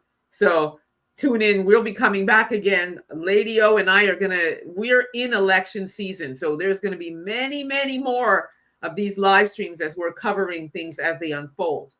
But I digress. So one of the things that he said was that he was going to arrange for that, the ability to get tested and get to work fast. Because we know there's a shortage of doctors, there's a shortage of nurses, ER rooms are overwrought. People are waiting 10, 15, 20 hours. They end up leaving sick. Some people have ended up unalived because they waited and waited. This cannot happen. Waiting for a specialist months and months and months, and you have a chronic illness. Like all of these things that are going on is because of a shortage. And we have all these skilled doctors that come from abroad and they can't even get into it. So I love that he said that he's going to do this. One of the things Carlos said is a lot of these politicians say a lot of things, and then when they get in office, a lot of the things that they promised don't happen. So that is why Trump is the anomaly. This is why they don't like Trump. Even from his first presidency to now, this is why I say I respect people that walk their talk. One of my sign-offs in my one of my mantras is say what you mean and mean what you say. And that's been because your word is your bond. Back in the day, before we had the fiat and the money, your word was your bond, right? Your word But is like, that, right? A lot of these politicians, they get in. You're right. Everything Trump said he's going to do, he's doing. Mass deportation, all those things are happening in like light speed. The only thing, there are a few things, like the grocery prices, that hasn't, happened yet. But his main priorities, his top threes, man, he's just like boom, boom, boom. But again, I'm holding Pierre Poilievre, if you're listening, I'm holding you to that. I'm holding you to those policies. I'm holding you to axe the tax. I'm holding you to especially that carbon tax and all of these taxes. I'm holding you to this common sense election. I'm holding you to putting Canada first. I'm on his side. So I agree with Carlos. And Carlos is also saying he loves Gino Jennings. He's the best pastor, teacher, leader, and guide. He doesn't compromise with the word. That's how scripture should be taught. Amen to that. I agree 100%. Yes. And Carlos, he said Christianity is a religion, holiness of God, Yahweh, Yeshua, HaMashiach. Yes, Yahweh Shai, We're going to church now. Listen, Carlos, just take a gander over to Judah the Hebrew's page as well, and I believe you love that content as well. But no, I totally agree with you. I believe Poilievre is going to follow through because, as I said, as much as they knock him being a career politician, that is his CV. He has been consistent. This man has not changed what he's been saying. And when people say he's like Trump, I think that is probably one of the compliments that they're saying. He has not wavered. This man has not, he just didn't come up with these slogans now. He's been saying everything, and the things that Mark Carney is running on is Poilievre's platform that he's now taken and adopted to call his own, the plagiarist that he is. So Poilievre, I don't believe we're going to be surprised. I really don't. The Bible also says, I don't put, my trust in man. I look at their fruits of the receipts, and Poilievre's receipts has been consistent for me to believe that he has been consistent on his journey. He did this paper, I think, over 16 years ago, almost like, if I was to be prime minister, what I will do. Everything from being a junior minister all the way up, he's been saying the same thing. I don't believe, like Mark Carney or Justin Trudeau or Doug Ford, he's a flip-flopper. He doesn't seem to be a man that flip-flops based on the wind and what's being said. He was saying things when it wasn't even popular, right? So again, he doesn't seem to be one of those that says what is, what's hot to say, because Poilievre took a lot of slack for a lot of things that wasn't hot to say, and he's never backed down. And now the things that he's been saying, now everybody is waving Carney's flag. Guys, get out of here. Get out of here. Well, Miss Killgamer, okay. Miss Killgamer says, I have Pierre's number. I don't mind giving him a piece of my mind. Trust and believe. Hey, listen, I would love to have Pierre Poilievre on here, okay? I would love to have that discussion. So, again, you're watching. You have two people here in Independence that are like, we like what you got to say, but because here's what I'm going to say in summary, as far as I'm concerned, the Liberal Party has tanked this country. I have never seen this country in this condition in my years in living in Canada. Okay, the mass immigration, the amount of illegal immigrants, it's so bad. The human trafficking, everything's gone up. Like Pierre Poilievre says, taxes up, expenses up, gas up, groceries up, human trafficking is up. Illegal immigration is up. Everything's up. I mean, I'm adding some things. And then he said at the end, time's up. And I agree. Time's up. Thank you, Miss Killgamer. Tell him for me. And get back at me. I'm here. You can send me a message, send me an email. I want to have that conversation. We've got Please. two people here, two Please. sisters that are interested in what you're doing for this country. Yep. And what's going to be different if a conservative party enters. Yep. And on my platform, I've been doing a lot of feedback on Polivier and Carney. For me, Mark Carney reminds me of Mr. Burns from The Simpsons. I remember I was doing something, girl. I was doing a thumbnail. And I was like, this guy looks familiar. And all of a sudden, I'm like, Mr. Burns. I was like, he reminds me of Mr. Burns. And then I went to look at the cartoon. I was like, oh my gosh, he's Mr. Burns. And when I looked at the bio, the CV for Mr. Burns, it fits Mark Carney. I was like, he is Mr. Burns. If you got a picture of Mr. Burns and put it next to Mark Carney, you'll be like, oh my gosh, girl. So I put a picture of Mr. Burns on a couple of my thumbnails, and I was like, he is Mr. Burns. I call him Caretaker Carney because technically he's the leader of the Liberal Party. He assumed the title of Prime Minister, but he hasn't been a Prime Minister because the people have not voted him to be a Prime Minister. He's under the Caretaker law provision. So it's another political little tidbit for me to share. So the caretaker rule. So when you prorogue Parliament like you would in a real election, not a snap election, and there's a reason why he did a snap election as well, because he's cut and copying Doug Ford's playbook. Doug Ford is a liberal. So Carney is doing a snap election because he see it has been successful for Justin Trudeau. I'm calling him 3 times because he done it 3 times, and Doug Ford. Okay. So they all love to call snap elections because they don't give you enough time to think. Again, COVID-19, 2020, fear. You either fight, or freeze. You don't have the ability to sit and think and marinate. They don't like thinkers. They don't like critical thinkers. That's why they demonize us and call us all manner of derogatory names when you think. So he's doing a snap election intentionally because he does not want you to really get to know him, because the longer this thing plays out, the more you really get to know Mark Carney. He has a book, Values. You get a chance to read that book. It's an eye-opener. Right? There's another book that came out from about Justin Trudeau from one of his ex-Liberal cabinets, and I actually did a segment on her. I have her book right here because I bought it to really get to know who Justin Trudeau is.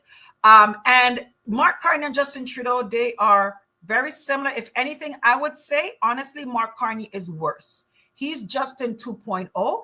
And you haven't really seen the real Carney until you get to see the real Carney. And I pray that Canadians don't allow the real Carney to show up. You know, they say, please stand up, please stand with the real Carney, please stand up, please. I want him to sit down. I want him to go far back in the corner where we don't even remember his name.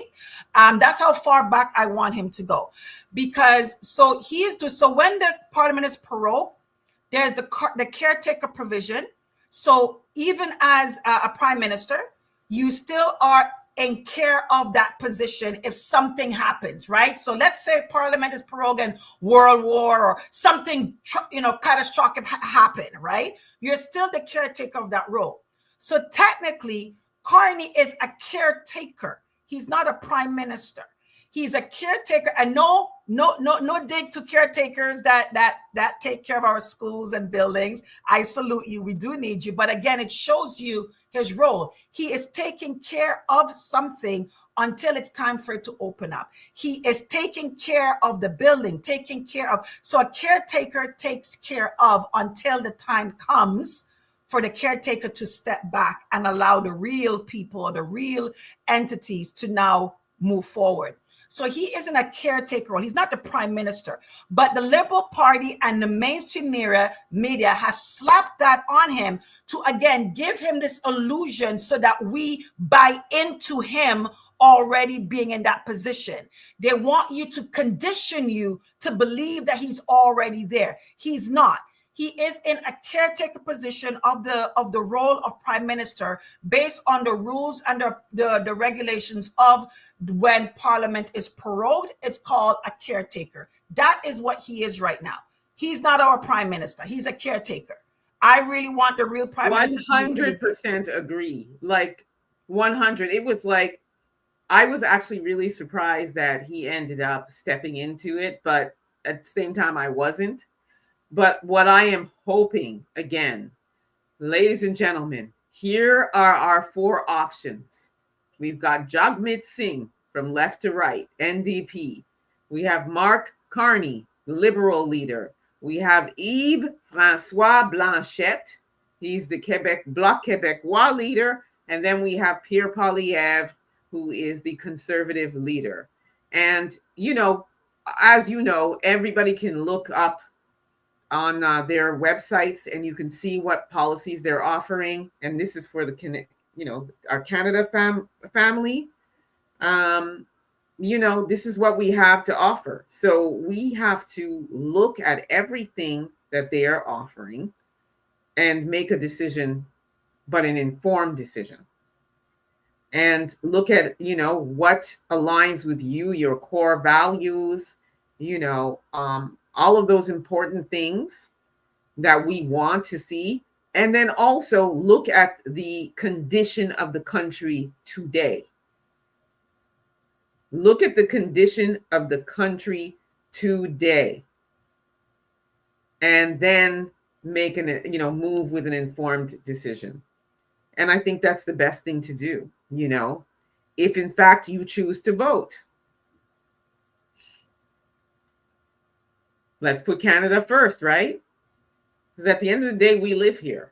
And life, the way it is now, cannot continue. And it will continue under Carney, because Carney is no different. He was the financial advisor for Justin Trudeau and Chrystia Freeland through the entire Trudeau legacy. Chrystia Freeland is still on his cabinet. He reappointed her. I believe she's now transportation is her portfolio, or infrastructure. I have to look that up. But at the end of the day, he kept his godson's mother in a position, because that's his girl. That's the mother of his godson. Okay. He advised both of them, and look at where Canada is. Carney has copied and plagiarized everything that he knew was the hot topic button that everybody was aligning with Poilievre, and he feel he can just pull the rug from under the feet of Poilievre and the critical thinking of Canadians. And I really hope that Canadians are not gullible for them to really, I do pray for that. At the end of the day, the predestination is already there. Yahweh, Elohim, he's already decided. We just have to by his permission only. Right? Exactly. We have to play our part. So there's some people that says, oh, whatever, it's going to be what's going to be. I hear that. And I could hear the spiritual conversations, in my ears right now, for those that are saying that whatever is going to happen is already going to happen. It's already predestined. Yes, that is the truth. And we are not to be found asleep, and we ought not to be found allowing evil to edge forward with us just folding our hands and looking up from whence cometh our help. That is not what we're supposed to be doing. So we're always supposed to be resisting. We're always supposed to be standing up. We're always supposed to be speaking out. We're always supposed to be standing against. We do our part. At the end of the day, what is going to be is going to be. However, I choose not to be found silent, because to me, silence is encouraging. That's how I've been raised, and that's what I feel. Being silent is actually saying yes to what it should be a no for. So that's my position on it. And I really hope Canadians just remember what life has been and what it will be. And the little ease that you have right now is because of what one man's stroke of a pen. Even that alone is scary, ladies and gentlemen. Just think about that for a minute. The ease that apparently we have now, that Mark Carney has stroke of a pen and all of that, one man without parliament. That's scary in itself, for you to see that there's something not right with what is happening. Because then that means we don't need a government. Like, really and truly, why do we need, if Carney can do all this without government, and he was then, I think he's also trying to tell us something as well. Listen, ladies and gentlemen, EAU fam, like I said, this is only the beginning. We are now heading into a debate between Pierre Poilievre, conservative, and Mark Carney, liberal. So this should be interesting. And Lady O and I will be back, and we will show coverage of it, and we'll have that discussion. And together we will, critique. Critique and talk about what the heck went on and what we can expect. And, moving closer and closer to the April 28th, which is the official date of vote. Mm-hmm. There are some early voting polls as well on the 18th, I believe. Tomorrow. So, tomorrow. So, but I want to wait for the debate. I want to see how things play out. We have until the 28th. So I'm holding my cards close to my chest for now. Yes, as you ought to. We'll see what happens. Shout out to AB Promotions. I appreciate the donation and the fireballs. So if everybody wants to continue, or I should say wants us to continue talking about the election, drop some fireballs in the chat, and we will be back sooner than later to continue this coverage, because this is important. This is very important. Very important. It is. And like I said, the condition of this country now, again, over the past 9 years, and I would say more so over the past 4 or 5 years, has been a hot mess express. So, let's... And if I could just remind the audience that this has been intentional. The hollowing out of the middle class has been intentional by the Liberals and NDP. And again, if you go over to my page, I believe it was, I can't remember which episode it was, but it would say Chrystia Freeland, the hollowing out. I'll probably put it in the chat when we're done, for people to just go directly to that episode, and you will hear Chrystia Freeland. She became the finance minister for Canada. Justin Trudeau recruited her into politics. So again, just look at the chain. Just look at this. Chrystia was not a politician. Justin Trudeau recruited her to become a politician. And then he put her as his minister of finance and deputy minister. She did a speech 9 years ago about the hollowing out of the American middle class. And soon after, got in, and then look at what immigration policies in south of the border and north of the border did. Look what they were doing. What has happened? Isn't the middle class been hollowed out? They have mission accomplished. Now there's another step or stage to go to this mission. So I said during the COVID-19 lockdown that we always have a window of opportunity. Okay. Yahweh always gives us a window. There's always a way, a room of escape. Because again, it's not his will that anybody should perish. Okay.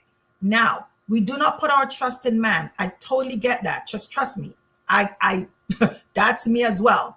And in saying that, we are not supposed to give evil and darkness any room, because we're just laid back and we're just waiting for salvation to come. That is not the followers of the way, not Christianity.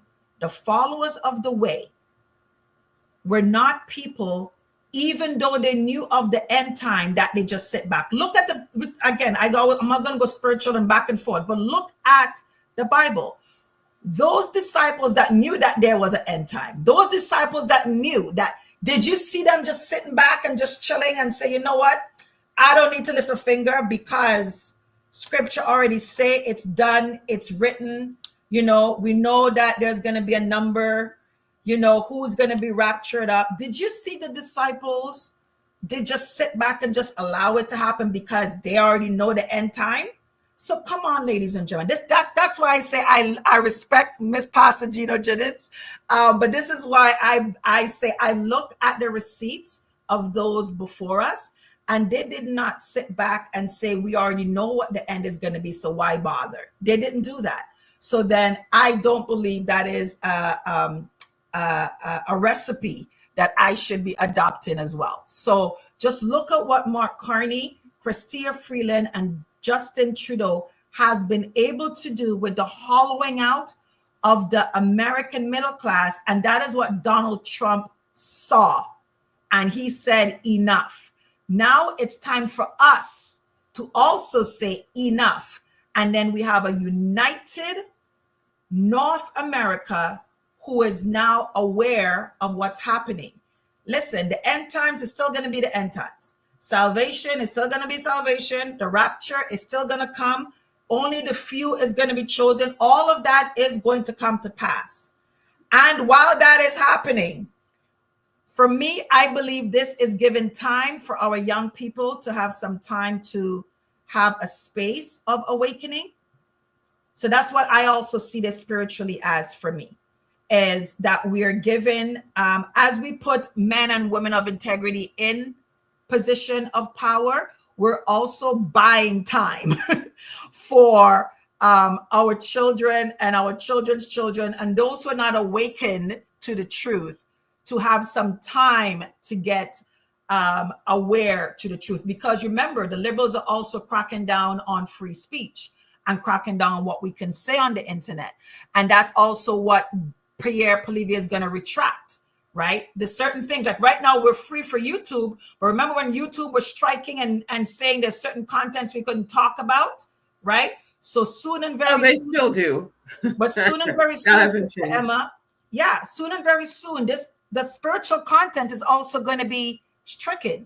And it's I know it's already started, but that's going to be that's a whole other conversation for a whole other day. But Carlos is also saying, and there's a biracial black man who's the leader of the Green Party, no mention of him, and the anti-black racist attitude to not include him in the debates. We're talking about Jonathan Peignot. Okay, he's so the Green Party. Mm-hmm. I'm looking at the marker at 156. I don't want to start talking about the Green Party. We'll be back. Because we're gonna go over 2 hours. Because listen, yes, I hear what my brother Carlos, you said Carlos Morgan, you said Carlos his name Morgan, was? yeah. My brother, I hear you, but honestly, after they did what they did to that leader, that melanated, dark-skinned woman that was the leader of the Green Party, her name is escaping me right now. After the Green Party did what they did to the Green Party, please and thank you. Miss me with that and the Greens. Miss me with that and the Greens, because there's a reason why they chose who they chose now to want to be the face of the Green, but they didn't want her to be the face of the Green. So you know what? They dragged her for filth. We'll make sure we have the name.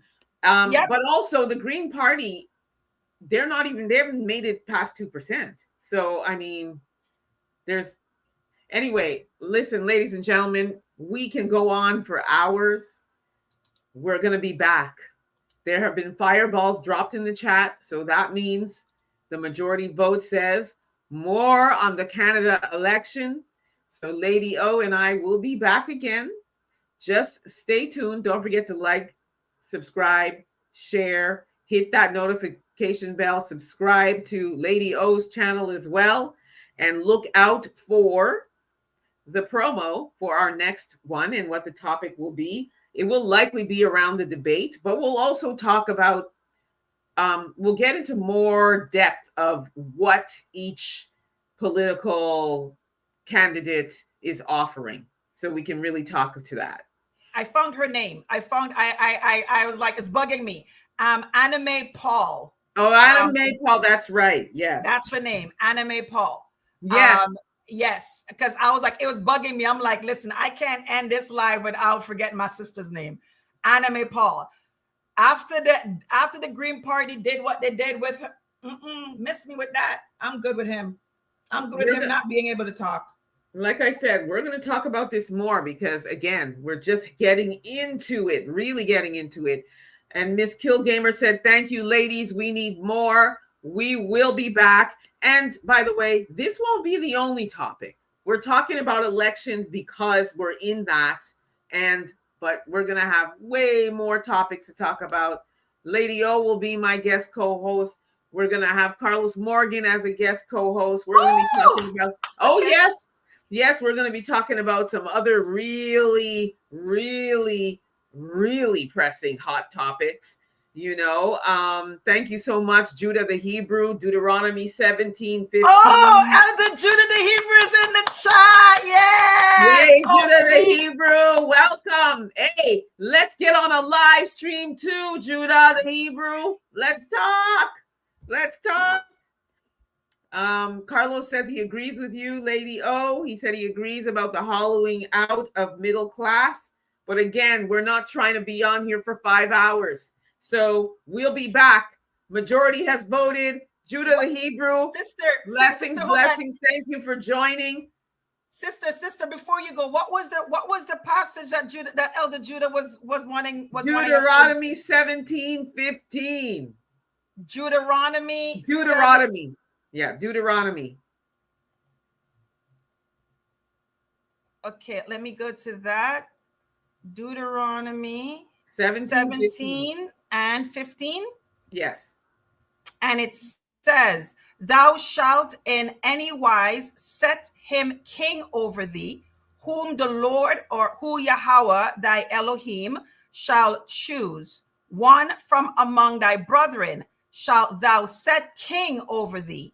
Thou mayest not set a stranger over thee, which is not thy brother. So I'm positive that is a comment in regards to the comment in regards to politics and us being in politics and what Pastor Gino Jennings was speaking about. So Elder Judah the Hebrew mentioned Deuteronomy 17:15, where it actually says that we should not set a stranger over us, which is not thy brother. So again, even in that context, in regards to giving instructions of who we should set over us. So again, that gives permission for us to be in this conversation and in this space of politics and choosing who we want to be a king over us. So Deuteronomy 17:15. Thank you, Elder. You always come to the rescue. Thank you.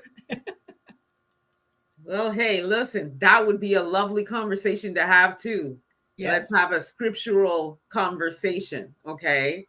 So listen, everyone, thank you. Thank you for joining. We shall see you again soon. And like I said, subscribe and hit that notification bell because we're coming back. Us two sisters got a lot to talk about. So thank you again. Final words, Lady O. Thank you, Emma, for bringing me on your platform. The Ruach, the Spirit, led me to your content. I was searching. I was out there doing me and just letting my voice be out there in the world. And I reached out to some other content creators for mentorship because I am a believer that you need a mentor in everything you do. And I was searching. I sent out some email to some people. Some people never responded back to me. I saw your video on an algorithm and I was like, and it was the video of the Toronto woman whose child was stillborn. And they didn't at Etobicoke Hospital, yeah. Etobicoke Hospital. That was the video. I was like, what? Etobicoke? That's Toronto. This is a Toronto content. And I was like, she's in Toronto? And then that's when I started looking at all of your content. I was commenting. I reached out to you and you were gracious to say, yes, I'll mentor you. You're trying to give me the ropes and teach me thumbnails and all of that. And so I'm just really grateful. I am very obedient to the Ruach Kodesh, which is the Holy Spirit, in guiding me to meet and align myself with like-minded. And the more we talk, the more we realize we have so much in common. So I just thank you for your kindness. in opening up yourself and open up your space and your time for men. So anybody that wants mentorship, reach out to Emma. She's good. And there's a fee. It wasn't for free. You got to respect people's time. And that's something I'm also very mindful of, is to respect people's time. And I honored your fee, and I was like, let's just do it. I had to work some overtimes. I'm like, okay, we got to get it done. And now here we are. So thank you so much. I appreciate you. So thank you for sharing your platform with me. And yes, there's a lot that I believe that our community really needs to be aware of. And I see Yahweh working very powerful in your life, Sister Emma. So I'm just allowing this journey to unfold organically and see where it takes us. And to all praise, all glory to Yahweh for this. All praise to him. Amen to that. And you know what? It is true. He is definitely. And there's so much I always say that I had wrong. And there's still so much that I need to work on. There's still so much, but with God by my side, God be my helper, we're forging forward. Carlos says yes, and we need to get our lives and souls ready now. Now is the time of salvation and for salvation. Yes. So amen to that. That's a beautiful way to end. Miss Skill Gamer agrees with Carlos. She said yes, Carlos. Absolutely. We are signing off. Salute. We shall see you again. Thank you so much for tuning in. Shalom. Peace be.